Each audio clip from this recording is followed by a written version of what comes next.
Queridos, vamos abrir a palavra de Deus no livro do profeta Amós, capítulo 3. Enfrentar essas profecias aqui, olhe, bem pesadas, mas a graça.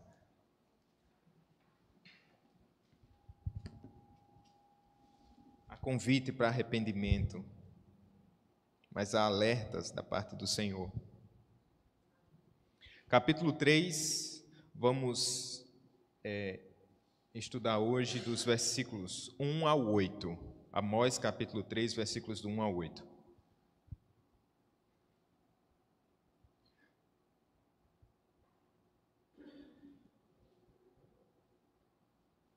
Vamos ler, meus irmãos? Diz assim: Ouvi a palavra que o Senhor fala contra vós outros, filhos de Israel, contra toda a família que ele fez subir da terra do Egito, dizendo: De todas as famílias da terra, somente a vós outros vos escolhi. Portanto, eu vos punirei por todas as vossas iniquidades. Andarão dois juntos, se não houver entre eles acordo? Rugirá o leão no bosque sem que tenha presa? Levantará o leãozinho no covil a sua voz, se nada tiver apanhado?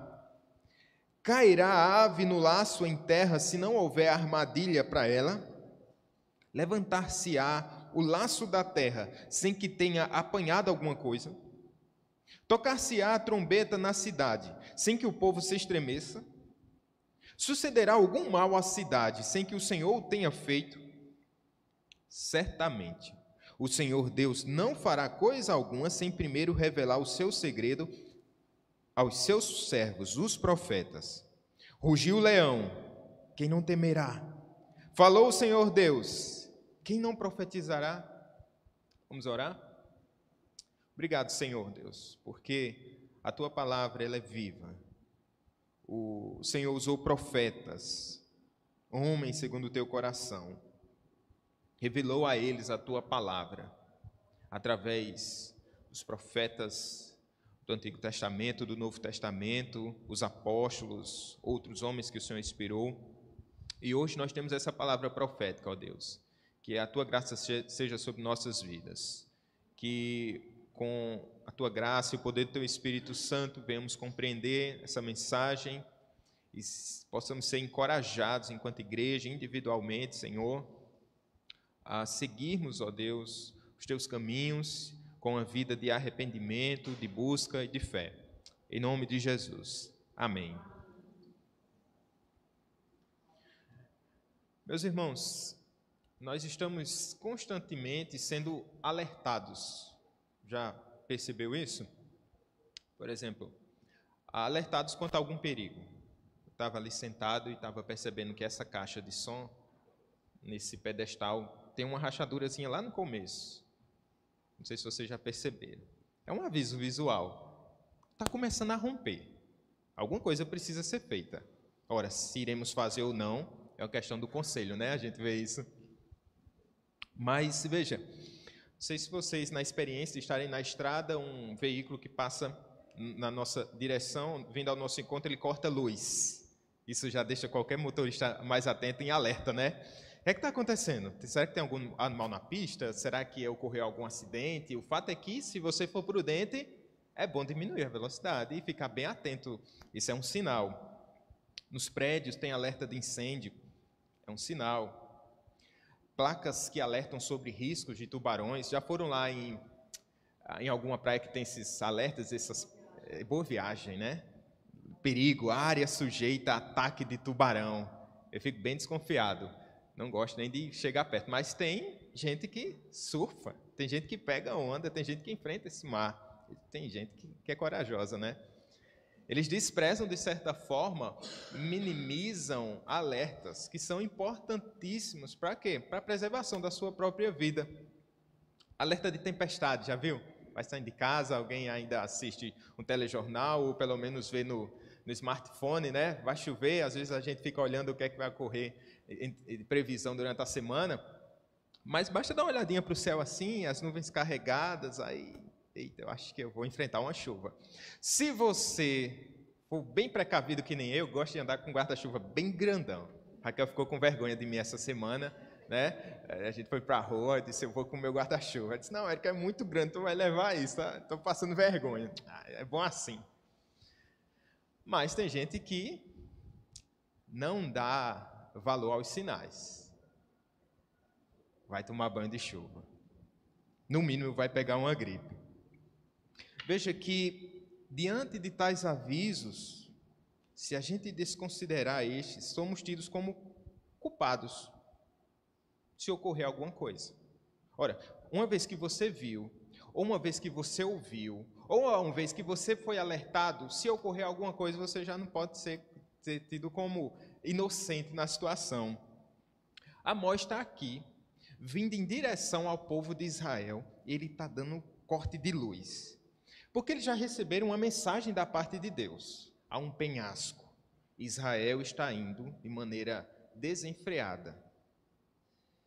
O pior pode acontecer. Mas ele está dando alerta, ele está dando sinais. Veja, eu sou um profeta, eu estou trazendo uma mensagem de Deus. Deus me trouxe lá de Judá, lá da parte sul, só para trazer essa mensagem para vocês. E é isso que ele tem feito desde o primeiro capítulo. É nesse quesito que ele vem se debruçando. Ele já trouxe no primeiro capítulo 6 oráculos. Se contarmos o início do capítulo 2, são 7 oráculos. Ele começa numa estratégia bem interessante. Ele começa a falar de nações vizinhas, as mais distantes. Ele começa no capítulo 1, trazendo o oráculo contra Damasco, que é a Síria, Filistia, Fenícia. Depois ele vai estreitando, ele vai chegando mais perto de Israel, então ele vai falar sobre Edom, sobre Amon e sobre Moabe, até que ele chega no povo de Judá. Veja, ele está bem pertinho, já está vizinho. Então a cada oráculo, a cada sentença proferida pelo profeta, como era que Israel estava recebendo isso? Quando as profecias estavam lá longe, falando sobre a Filistia, falando sobre a Síria, o Fenícia, dizendo assim, muito bem, eles merecem esse castigo, porque a sentença, a estrutura literária, ela é muito próxima uma da outra, porque vem com o anúncio, né? O autor da profecia, geralmente, assim diz o Senhor. Tem um modelo aí por 3 transgressões de Tiro, ou de Sidom, ou de Edom, e por 4 não sustarei o castigo. E aí vem a sentença em seguida. Ou seja, como se o limite já tivesse chegado ao fim. Deus já tivesse dado todos os avisos e eles não observaram. Os pagãos, um povo que não tinha recebido a revelação especial de Deus. O que é que eles tinham recebido da parte de Deus? A revelação geral, Deus que é Criador, e a própria mensagem na sua própria consciência. Era isso que eles tinham recebido. Mas o povo de Israel, o povo especial, ele era o povo que tinha recebido a mensagem especial, ou seja, os próprios profetas que haviam sido enviados, né, com esse intuito, com essa missão. Isso já nos dá esse entendimento. Há uma mensagem especial para o povo de Deus. Uma vez que Amós, ele não foi para Síria ou para Filistia, ele foi para Israel. E era um profeta de Judá. Então, era uma mensagem que começa sendo uma mensagem internacional. Amós, que é um agricultor, ele cria também animais. Lá no capítulo 1 diz assim, né? Versículo 1. Visão que vieram a Amós, que era entre os pastores de Tecoa. Né? Então, era um pastor. Era alguém concatenado com as questões internacionais. Ele sabe, né? Conhece as nações. E aí ele vem proferindo essas sentenças para as outras nações. E agora ele vai estreitando e chegando em Israel. Perceba. Quando essa mensagem vai chegando, se aproximando, Israel vai dizendo, olha, eles merecem, são pecadores, transgressores, eles merecem. Vai chegando em Judá, eles dizem, Judá merece, eles são pecadores. Aí Amós chega em Israel. Isso nos faz lembrar uma coisa, que o julgamento começa por quem? Pela casa de Israel, pela igreja do Senhor. Vocês se esqueceram? Vocês estão felizes porque está acontecendo? Veja! E aí ele vai começar a sentença e vai se debruçar na maior parte agora do livro a falar contra os pecados de Israel. Então são esses os sinais. Ele está aqui alertando o povo. A mensagem de Amós é uma advertência de perigo, que deve ter como resultado uma reação de temor no meio do povo. Esse é o propósito. O alerta emitido pela mensagem profética é sério e o perigo é iminente. Vamos ver 3 alertas aqui nesse capítulo 3, pelo menos até o versículo 8. Primeiro, são os 3 alertas. O primeiro alerta é a eleição divina. O segundo, a justiça do próprio Deus, a justiça divina e a autoridade das profecias. São 3 alertas aqui que a gente vê. Primeiro alerta, a eleição divina. Perceba, nos primeiros 2 versos diz assim: ouvi a palavra que o Senhor fala contra vós outros. É uma palavra de atenção, prestem atenção, escutem, mas não é um mero escutar, como ouvido de mercador, mas é um escutar com coração, com temor. Escuta, é o Senhor que está falando. Ele vai continuar dizendo que o Senhor fala contra vós outros, filhos de Israel, contra toda a família que ele fez subir da terra do Egito. O que estava acontecendo com os israelitas? Os israelitas confiavam que a eleição divina iria livrá-los. Como se dissesse assim: o Senhor escolheu esse povo, o Senhor nos escolheu, nós somos um povo especial, então o Senhor vai nos tratar bem, podemos viver de qualquer forma, e seremos sempre alvo do Senhor. Nós fomos enlaçados por esse Deus de amor. Nós somos abençoados porque nós somos esse povo eleito. É isso? Amós vai desfazer esse engano teológico aqui, fazer com que eles compreendam melhor essa mensagem. O que estava acontecendo desse engano? Amós vai dizer para eles um primeiro aspecto aqui importante, dentro dessa eleição divina. Filhos de Israel, sim, vocês são filhos. Mas veja, essa mensagem é contra toda a família que ele fez subir da terra do Egito. Então ele está remetendo aqui ao Êxodo, povo que o Senhor fez subir da terra do Egito, para que o povo entendesse: olha, quem vocês eram? Vocês eram escravos. Eu que libertei vocês. Vocês não tinham força. Vocês estavam sujeitos a Faraó. Eu resgatei esse povo com poder. Então, o que é que ele vai fazer? Primeira coisa é lembrar a origem desse povo. Vocês estavam no Êxodo. Vocês vieram, vocês foram libertados de lá. Vocês foram trazidos de lá. Essa é a origem do povo. E aqui ele continua: contra toda a família que ele fez subir da terra do Egito. Toda a família aqui, ele está falando, obviamente, está dizendo ali dos filhos de Israel. E no verso 2 ele diz: de todas as famílias da terra, somente a vós outros vos escolhi. Eu vos escolhi. Essa palavra escolhi, aqui talvez em outra versão, talvez você tenha essa versão que diz assim: eu conheci. Normalmente não é meramente uma escolha, mas é um conhecimento, é uma escolha para ter uma relação pessoal, uma relação entre Deus e o povo, uma relação de sujeição, uma relação de submissão. Eu conheci você, e esse conhecer aqui é algo profundo. É interessante isso, porque quando a gente chega em Romanos 8, 28, que é um texto clássico, né? Romanos 8, 28.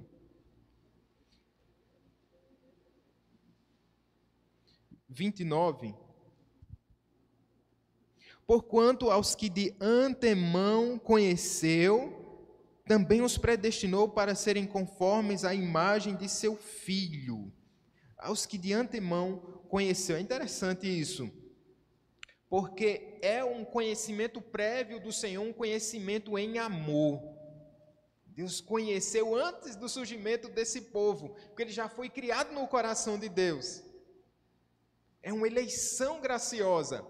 Veja que para com o povo de Israel, ele diz algo semelhante aqui: eu escolhi vocês, eu comecei a ter esse relacionamento com vocês, eu libertei vocês dos falsos deuses. E aí a gente pode lembrar toda a história de Israel.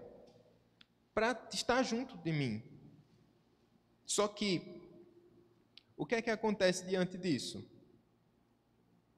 Os israelitas endurecem o coração. Eles se apropriam de uma verdade teológica e distorcem essa verdade para o seu próprio bem. Porque muitas vezes a gente comete esse mesmo tipo de falha e de falta. Pegamos algo que é bom, algo que nos traz uma segurança eterna, nós estamos falando de eleição, mas e aí nós distorcemos esse conceito para o nosso proveito, que na verdade não é proveito. E esse é um grande risco que nós corremos. Assim, eu fui eleito, Deus me escolheu, então tá bom. Mas a gente sabe que dentro do ensino bíblico, o fundamento é esse. Se Deus te escolheu, Ele escolheu para uma vida de pureza, para você ser santo. A predestinação visa isso, trazer o indivíduo para a vida de santidade, e é através da vida de santidade que de fato você vai mostrar que você é eleito do Senhor. Mas com Israel isso não estava acontecendo. Esse mesmo fundamento aqui, eu gosto de repetir isso. Deus ele vai constranger o povo através da graça. Ele não constrange o povo de outra forma, senão através desse amor que ele tem para com os seus. Da mesma forma, em Deuteronômio, eu repito isso, que eu acho que é um fundamento importante, que antes de dar as ordens, antes de passar os mandamentos, o Senhor diz: eu sou o Senhor teu Deus, que te tirei da terra do Egito, da casa da escravidão. Eu libertei. Olha o que foi que eu fiz, isso é graça. Todo tempo o Senhor está mostrando isso. Nas próprias profecias aqui, já proferidas por Amós, se você voltar para o capítulo 2, no verso 10.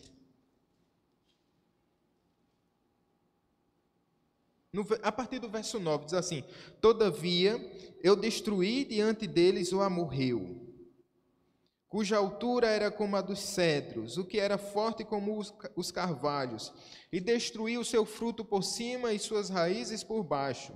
Também, verso 10, vos fiz subir da terra do Egito, e 40 anos vos conduzi no deserto. Veja que Amós está repetindo aqui, para que o povo entenda: olha, vocês foram libertos, olha o que aconteceu, olha o que foi que eu fiz por vocês. Eles tinham essa revelação especial e eles tinham essa evidência dessa libertação.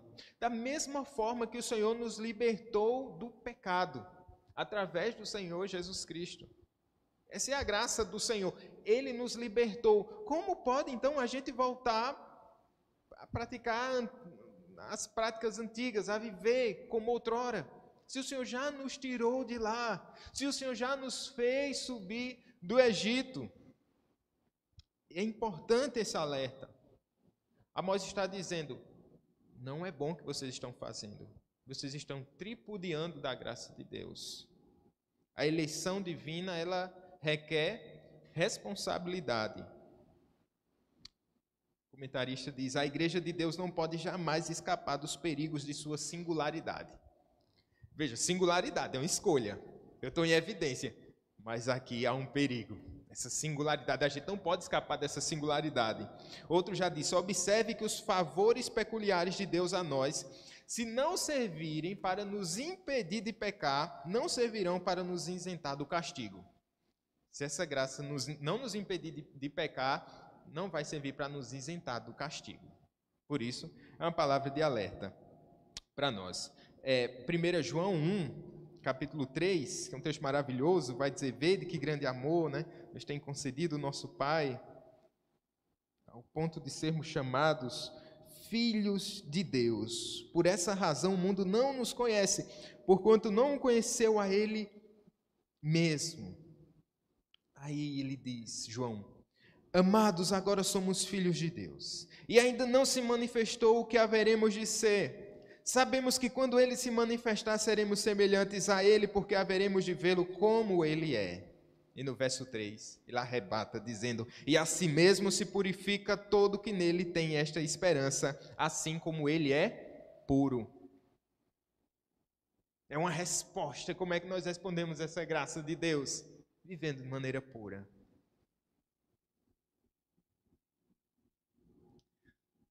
houve aqui uma quebra de aliança. Se você perceber no verso 3, vai começar aqui uma série de perguntas, de indagações. Andarão dois juntos se não houver entre eles acordo? Certamente esse versículo ele está se referindo ao povo de Israel nesse seu relacionamento pactual, de aliança com Deus. Andarão dois juntos se um não quiser? A resposta é óbvia, né? Não. O que é que está acontecendo? Deus escolheu esse povo para caminhar com esse povo, mas esse povo virou as costas para Deus.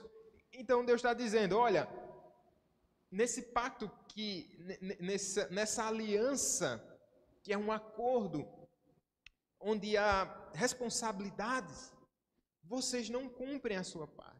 Vocês não têm cumprido isso e vocês têm andado distante. Então, Israel, por mais que eu queira caminhar com vocês, vocês não querem caminhar comigo. Você já tentou fazer isso com alguém? Caminhar com alguém, ajudar alguém, conversar com alguém, estreitar os laços com alguém, mas essa pessoa não quer. Então não há o que fazer. Deus está dizendo a Israel, eu os amo, mas vocês não me querem. Vocês podiam dar graça. E quando nós nos lembramos dessa revelação máxima da graça de Deus na cruz do Calvário, quando nós pecamos contra o Senhor de maneira deliberada, sem uma vida de arrependimento, nós estamos tripudiando ou desmerecendo a obra da cruz, não fazendo caso do Senhor Jesus Cristo. Por isso esse é um alerta muito sério para a gente. Segunda coisa, a justiça divina é outro alerta. Como se ele quisesse dizer agora, a justiça não vem sem motivo. Olhem para os sinais, e ele vai começar a falar sobre os animais, né? É uma alegoria e tal, tratando aqui uma figura para a gente entender. Amós falaria com mais propriedade sobre animais, né? Então ele vai começar a tratar sobre isso, trazendo essa mensagem. Amós, dos versos 3, nós falamos, até o versículo 8, é uma resposta ao povo que não aceitou o paradoxo. O que é isso? Para eles era difícil de entender. Não, nós somos o povo da aliança. E você nos vem com esse tipo de mensagem? Francamente, Amós, não dá para compreender. É por isso que a prática deles qual era? Deus tinha mandado. Capítulo 2 a gente viu. Deus tinha enviado para eles nazireus, pessoas consagradas no meio do povo. E o que é que eles faziam? Ofereciam bebida para eles. Não sejam puros, não vale a pena. Vivam como nós vivemos. Deus tinha mandado profetas. E o que foi que ele disse aos profetas? Fiquem calados. Fiquem calados. E aqui, por causa desse paradoxo, eles tinham essa distorção teológica como uma verdade profunda, e agora ao olharem para o profeta e dizem, não, tem alguma coisa errada. Amós, espera aí que eu vou explicar melhor para vocês. Vamos lá. Rugirá o leão, versículo 4. Rugirá o leão no bosque sem que tenha presa. Levantará o leãozinho no covil a sua voz, se nada tiver apanhado. Talvez aqui o pastor Amós tivesse tido algum tipo de experiência com leão. Não sei se vocês já tiveram algum tipo de experiência com leão, né? Mas dizendo assim, olha, se o leão começar a rugir, é sinal que ele tem presa. Porque ele fica em silêncio. A estratégia dele é ficar em silêncio para não espantar a sua presa. Depois que ele abocanha a sua presa, aí, ele rosna. É sinal que ele pegou a sua presa. O leãozinho no covil, e aqui o covil a gente pode pensar que era o local onde os leõezinhos estavam já perto das suas presas, e eles estavam aprendendo ali também, a experiência. Da mesma forma, eles estão dizendo, levantará o leãozinho no covil a sua voz, se nada tiver apanhado. A resposta de Israel seria qual? Não. Eles não fariam isso. O rugido é o anúncio de um ataque. Se um leãozinho rosna é porque pegou a presa. Vocês estão vendo o aviso de Amós aqui? Há uma placa. Há perigo aqui. é o corte de luz. O leão está rugindo. Vocês precisam entender. Ele pegou a presa. É interessante quando nós pensamos no leão, no verso 2 já diz isso, do capítulo 1. O Senhor Deus disse: o Senhor rugirá de Sião e de Jerusalém fará ouvir a sua voz. Veja, a mesma imagem que ele está utilizando aqui, é esse leão. Ele está dando sinais. Se no capítulo 1 é como se ele tivesse dizendo, fará ouvir a sua voz, no capítulo 3 é como se ele já tivesse pego a sua presa.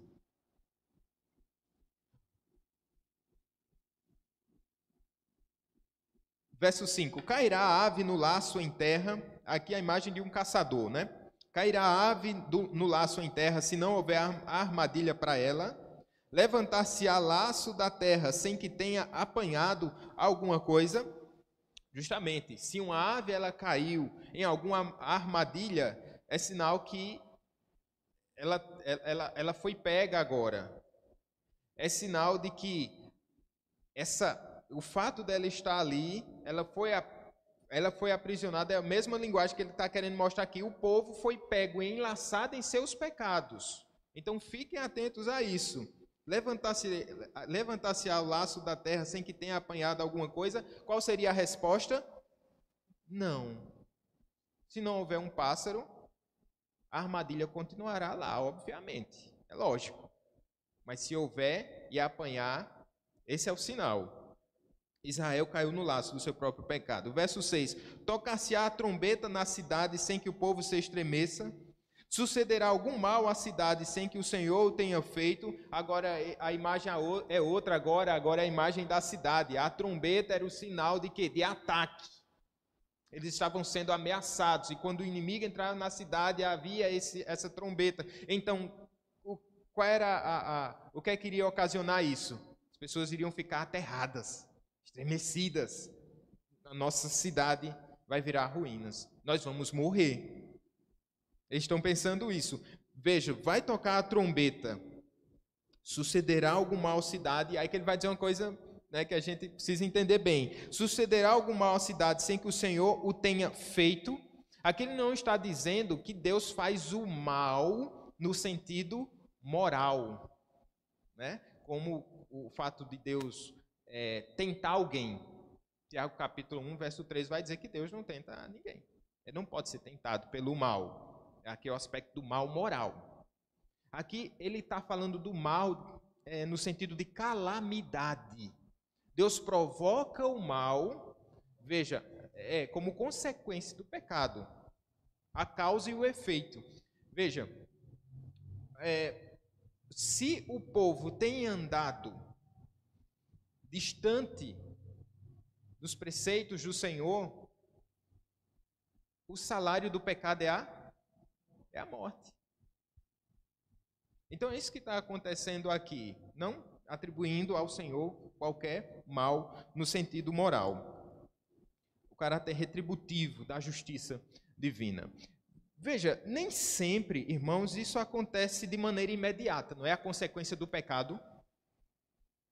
Nem sempre a gente pensar alguém que foi pego em alguma mentira no trabalho e aí ele é demitido por justa causa. Às vezes a pessoa vai ficar mentindo, às vezes a pessoa vai ficar com as suas enrolações lá e talvez ninguém chegue a saber, ou depois quando a história vier à tona, a pessoa já está distante.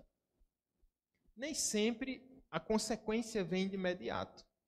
A gente fica pensando, o que seria melhor? Que a consequência do pecado viesse de maneira imediata, instantânea.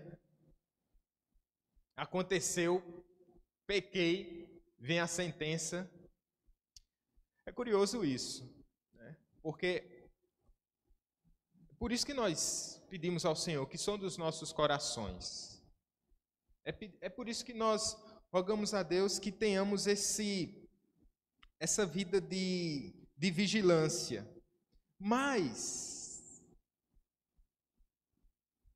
todos os nossos pecados, de uma vez só, já foram sentenciados. E não somente os nossos o meu pecado individual, mas o pecado de Israel inteiro, da igreja toda, já foi sentenciada.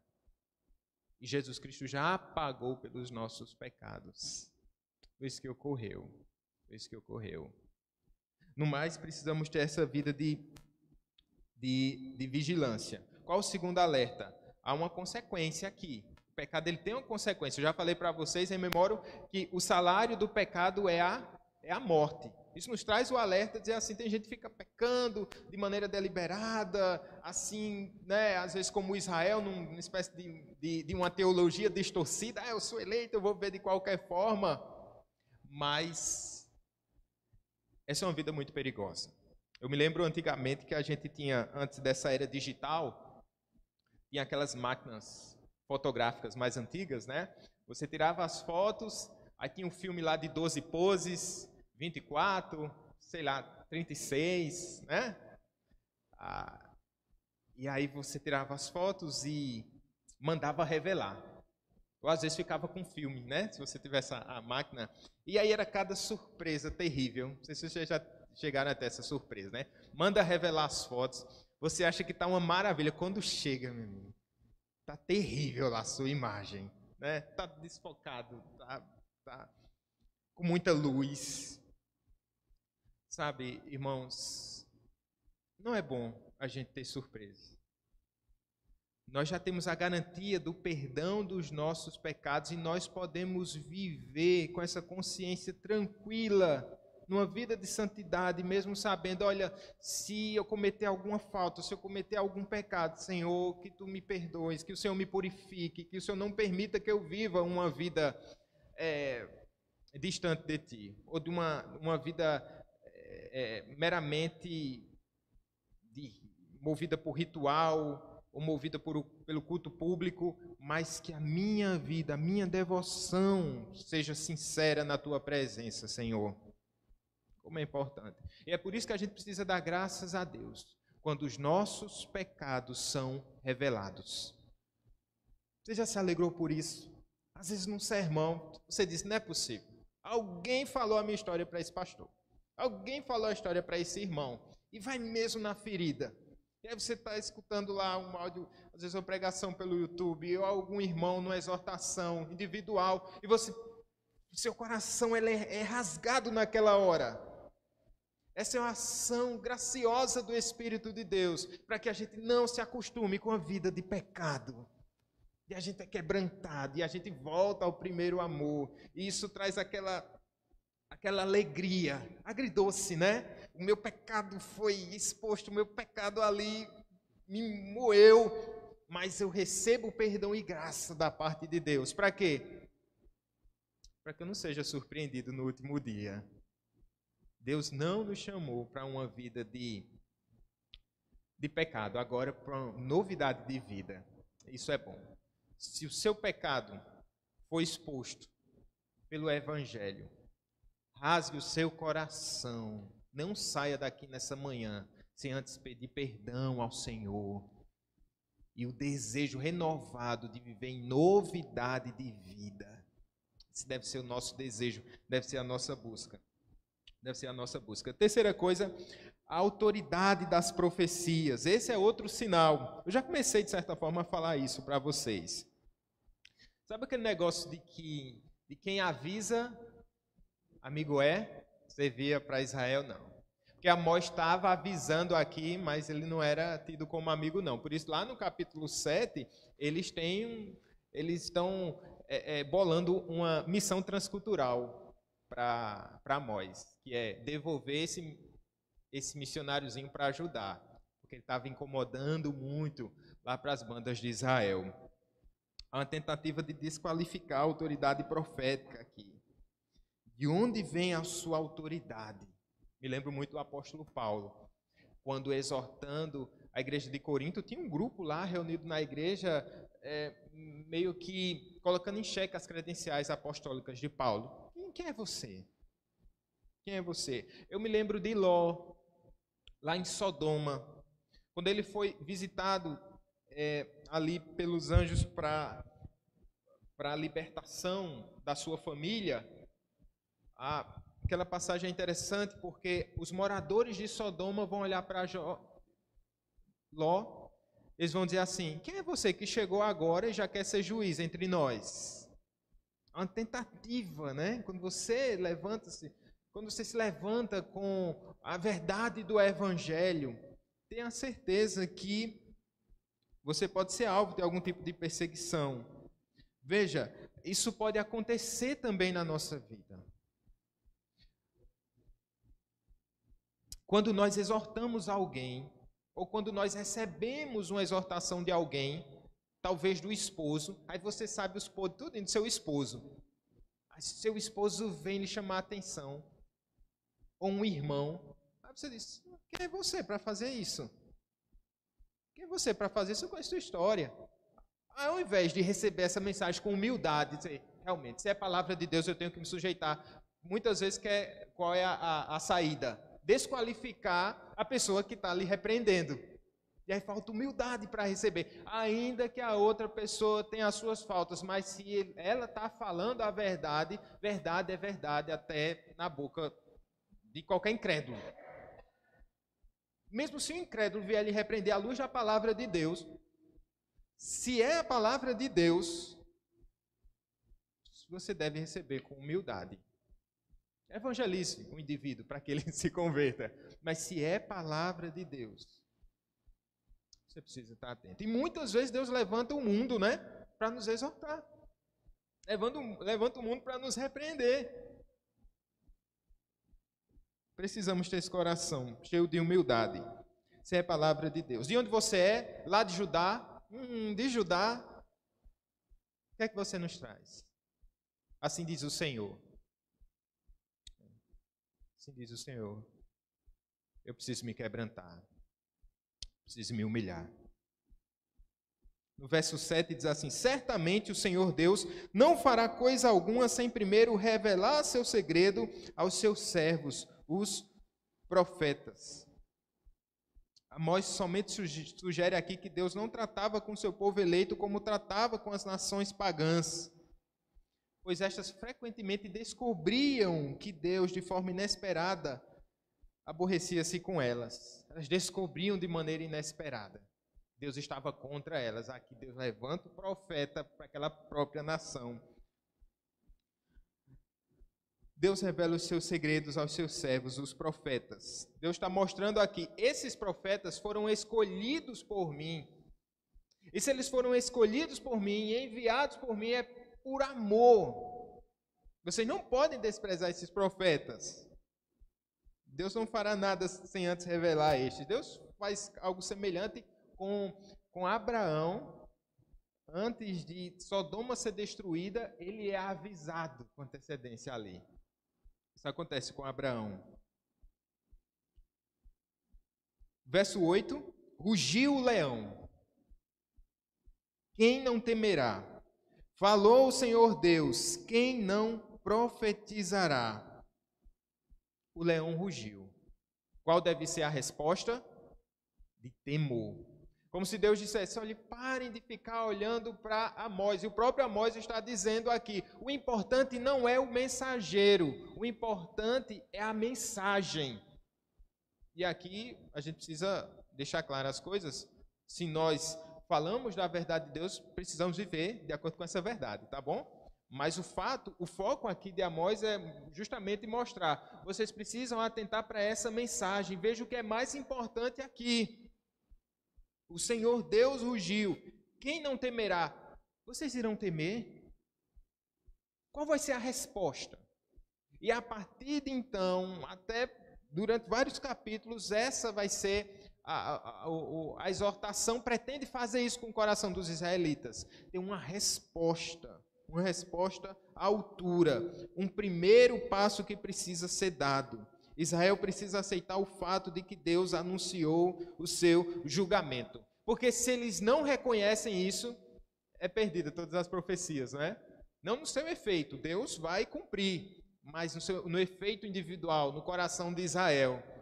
Deus falou, como se ele dissesse: vocês conseguem ouvir o rugido do leão? Vocês temem o leão? Qual vai ser essa resposta? E todas as vezes que nós ouvimos o Evangelho, as más notícias do Evangelho, as boas notícias do Evangelho, o leão que está rugindo. Preciso responder com o coração quebrantado, com temor. Esse é o desafio para a gente. Esse é o desafio para a igreja do Senhor. Algumas coisas para a gente considerar antes da gente terminar. Deus não anula a eleição da graça com seu povo. Isso diz lá em Romanos 11, 29. Por isso, ele o disciplina para justamente não destruir o seu povo, mas para restaurá-lo. Ainda há uma mensagem aqui de esperança e ainda há uma mensagem de restauração. Deus muitas vezes faz isso. Deus ainda preserva nossa vida. Deus nos dá novas oportunidades de nós nos achegarmos, de nós renovarmos essa aliança. Então, a graça não é anulada. Tampouco dizendo aqui que se você foi eleito, Deus revoga essa eleição. Não se trata disso. Mas se você foi de fato eleito na eternidade, você vai fazer valer essa eleição através de uma vida digna na presença dele. E aí eu preciso perguntar a mim mesmo, como eu tenho vivido? Como eu tenho recebido tantas mensagens? Como eu tenho recebido o Evangelho do Senhor Jesus Cristo? Como tem sido essa recepção? Outra coisa, a importância do autoexame. Paulo, escrevendo aos Coríntios, ele diz assim, no capítulo 13, verso 5, examinai-vos a vós mesmos, se realmente estáis na fé. Provai-vos a vós mesmos, ou não reconheceis que Jesus Cristo está em vós, se não é que já estáis reprovados. Então é esse autoexame, né? Nós precisamos fazer esse exame. Muitas vezes nós somos muito rápidos a examinar a vida dos outros, a examinar a vida da igreja, a examinar a vida do irmão, a examinar a vida de outro. Mas a gente precisa examinar nós mesmos. Através do Espírito Santo, que esse exame nos leve a uma vida de arrependimento, uma vida de contrição. Era isso que Israel precisava fazer. Precisamos da graça do Senhor. Sem a graça de Deus, a gente não vai conseguir fazer absolutamente nada. Absolutamente nada. O maior aviso é um aviso gracioso para nós. Todos os alertas, considere e reconsidere. Em alguns momentos você vai começar a pensar, meu Deus, parece que todo lugar que eu olho, para todo canto que eu vou, há esse alerta, há essa mensagem. Isso é uma expressão de amor da parte de Deus. Honremos. O Senhor Jesus Cristo morreu por nós, pecadores. O Senhor Jesus nos deu uma nova vida. Nós somos amados e fazemos parte de uma aliança eterna. Isso é motivo de sobra para a gente se constranger na presença de Deus. E se precisarmos voltar ao primeiro amor, voltemos ao primeiro amor. Voltar aos pés do Senhor Jesus. Quero voltar aos pés do Senhor Jesus. Nesse começo de ano, que seja um ano diferente para a gente. Não sei como tem sido seus últimos anos. Não sei se você tem vivido aos pés do Senhor Jesus Cristo. Mas que esse seja um ano marcado pela piedade, pela contrição, pelo quebrantamento. Se esse for um ano marcado pela contrição e quebrantamento da nossa igreja, de arrependimento, de fé, de busca. Quando a palavra disser assim diz o Senhor, a gente se sujeitar em contrição, dizendo, Senhor, me dá ouvidos para ouvir a tua palavra. Me dá, Senhor, esse desejo de buscar a tua face, de não viver como outrora, de não entregar meu corpo ao pecado, de não entregar a minha mente a pensamentos vis, de não entregar aquilo que eu tenho para outro reino, senão o teu reino, ó Deus. Que assim seja, irmãos. Precisamos do Senhor, desse leão que ruge, mas desse Deus que é gracioso para nos perdoar. Amém. Vamos orar, meus irmãos. Obrigado por essa mensagem, Senhor, dada ao teu povo de Israel, povo eleito, fez parte dessa aliança tão maravilhosa, tua igreja que faz parte dessa aliança tão graciosa, como somos privilegiados, ó Deus. Ó Deus, que o Senhor não permita que essa verdade tão preciosa, Senhor Deus, na nossa prática de vida, venha a ser distorcida, de maneira nenhuma, Pai. Busquemos viver de acordo com a tua santa vontade. Obrigado pelos profetas que o Senhor levantou ao longo da história para exortar o teu povo, para levar o teu povo aos teus pés, ser demonstração do teu amor. Obrigado, Senhor Deus, porque domingo após domingo estamos aqui pregando o mesmo evangelho para remover velhos pecados, ó Pai, para vivermos em novidade de vida. Para isso que o Senhor nos chamou. Nós queremos viver dessa forma, ó Deus.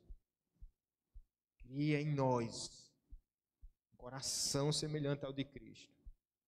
Faz com que a gente siga os passos do Senhor. Ajuda o teu povo, ó Deus. Ajuda o teu povo. E tem misericórdia daqueles que não têm ouvido, ó Pai, de maneira adequada a tua palavra. Tem misericórdia, Senhor, desse mundo. A nós, o Senhor nos deu essa mensagem especial. A esse mundo, ó Pai, que ainda não recebeu essa mensagem, que possamos ser profetas para esse mundo, levando a tua mensagem, ó Deus, essa mensagem especial de um Deus de graça, de um Deus que nos perdoa, de um Deus que nos liberta e de um Deus que nos chama agora a uma nova vida, vida digna do Evangelho. Assim seja, ó Pai, para a tua glória, para o teu louvor, para benefício do teu povo, para a salvação desse mundo. Em nome de Jesus, amém. Amém.